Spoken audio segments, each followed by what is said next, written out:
Halo, Assalamualaikum warahmatullahi wabarakatuh. Bagaimana nih kabar anak-anak ibu hari ini? Sehat? Baiklah, pada kesempatan kali ini kita akan membahas materi IPAS kelas 4, bab 5, topik B, daerahku dan kekayaan alamnya. Nah, sebelum itu, anak-anak ibu bisa memperhatikan percakapan antara seorang anak dengan bapak petani sebagai berikut. Wah, banyak sekali pohon karet di sini. Benar, pohon karet tumbuh subur karena daerah kita adalah daerah perkebunan yang memiliki sinar matahari yang cukup.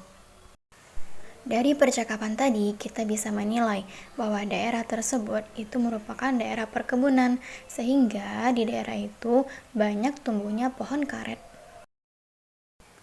Dari percakapan tadi, ibu mau nanya nih kepada anak-anak ibu. Yang pertama, apa saja kekayaan alam yang ada di daerah anak-anak ibu?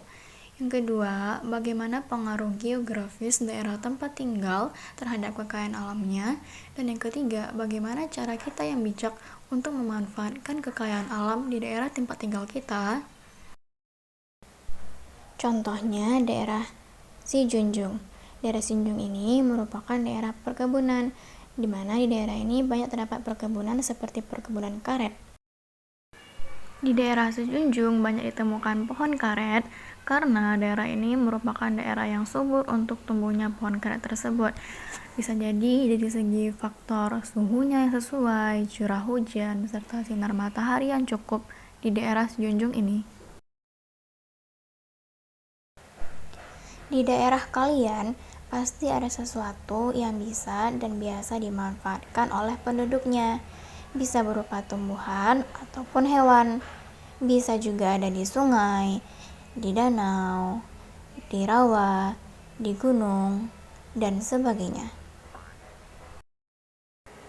Jadi penasaran ya, apa saja kekayaan alam di daerah kita? Yuk kita pelajari bersama.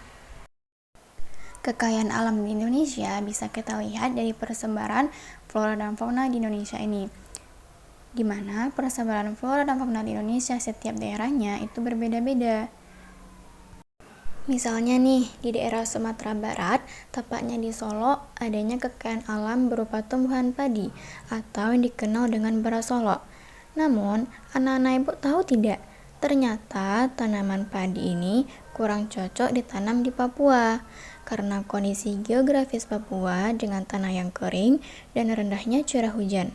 Namun di balik itu semua, komoditas pertanian lain seperti sagu dan jagung tumbuh subur di Papua karena sesuai dengan kondisi geografisnya. Dari segi fauna atau hewan, kekayaan alam di Indonesia ini juga beragam. Misalnya, komodo yang merupakan hewan ciri khas Provinsi Nusa Tenggara Timur. Komodo tumbuh dengan baik di Nusa Tenggara Timur karena dipengaruhi oleh kondisi geografisnya yang cocok. Namun, komodo ini tidak cocok tumbuh di daerah lain seperti di daerah Aceh, Sumatera Barat, dan lain sebagainya. Anak-anak ibu, setelah kita mengetahui kekayaan alam di daerah kita serta pengaruh geografis terhadap kekayaan alam, kira-kira bagaimana sih cara kita dalam memanfaatkan sumber daya alam ini? Nah, perlu anak-anak ibu ketahui, kita harus memanfaatkan sumber daya alam dengan bijak. Misalnya, menggunakan sumber daya alam sesuai dengan kebutuhan saja, tidak mengubah lahan hutan menjadi perumahan, menerapkan sistem tebang pilih tanaman, melakukan reboisasi pada lahan yang gundul, dan mereklamasi atau memperbaiki lahan bekas tambang. Baiklah, sekian pembahasan materi IPAS kelas 4, bab 5, topik B. Terima kasih atas perhatiannya. Mohon maaf jika ada kesalahan. Assalamualaikum warahmatullahi wabarakatuh.